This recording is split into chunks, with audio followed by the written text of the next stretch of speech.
شوف هي مو سهلة، احنا نحكي صدق لو نمثل انه اقوياء. في أول رد لها بعد انفصالها عن فهد، شهد الشمري تخرج عن صمتها خلال احتفالها بعيد ميلاد ابنتها وتر لتوضح حقيقة علاقتها بطليقها فهد وتحسم الجدل حول عودتهما من جديد. طاقة للمتابعين يعني يلا بعد هاي العودة والله ايه عبالك اهلي من طلبتي صح؟ ان شاء الله ما تشوفين بس كل شيء بحياتك نصيب كل شيء بالحياة. طبعا الله يقدم لنا ان شاء الله. وكل عام وانتم بألف خير. وانا ادري بك انت قوية وسباعية وراح تكونين افضل. لا شوف هي مو سهلة، احنا نحكي صدق لو نمثل انه اقوياء. قرار مثل هذا ابدا مو سهل. زين. يعني كل مرأة تحتاج وقت حتى تقدر تتخطى أو تتأقلم مع الوضع الجديد. أما لا طلعي وأنت قوية هذا بالتنفيذ وهي 10 وزاد وملح، فنحتاج وقت شوية والله يقدم لنا الخير اللي وإلك. الله يوفقك ويوفق إن شاء الله. وما تشوفين بس كل شيء حلو حياتك وتكونين شهد الشمري اللي الناس يعني حابته. يعني الناس والله أنا ما أعتقد إن المسجات وصلت لي يمتى ترجع خلاص. يعني هذا أنا أتوقع رزق، مو أي أحد يحصل على هذا الرزق. أنت تستاهلين شهود الأمان والله. أنا ممنونة والله، محبة الناس كبيرة كلش يعني ممنونة. اللي معاشرك واللي قريب من عندك يعرف أنت شنو من طيبة قلب، صاحبة مواقف، كريمة إلى أبعد حدود، فتستاهلين إلى ما لا نهاية. يلا تدول عينك. شكرا. باي.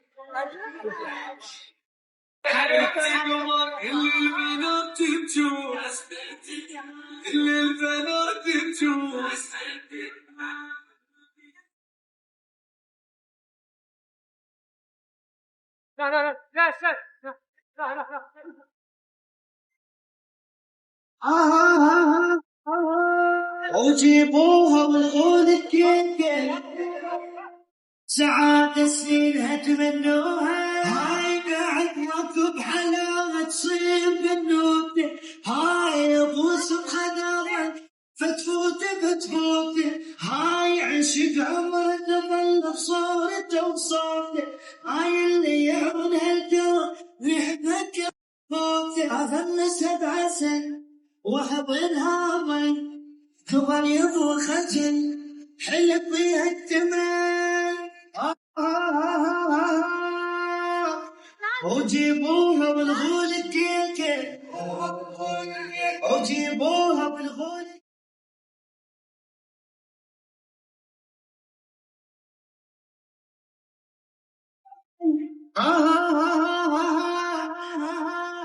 والتورة يا ضحكة روحي، والتورة يا ضحكة روحي.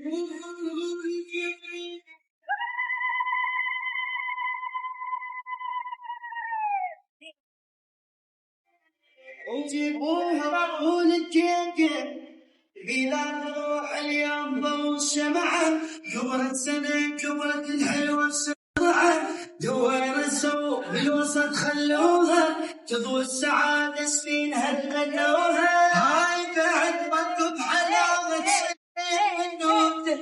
هاي ابوس بخضاضل فتفوت هاي عشق عمر تظل بصورته وصورته. هاي اللي يعظن هالجو ويحبك البوت. أغمس بعسل وحضنها ضن تظل يضوخن حلب بيها التمن. وجيبوها والغول الكيكة بلا تروح اليوم ضو الشمعة.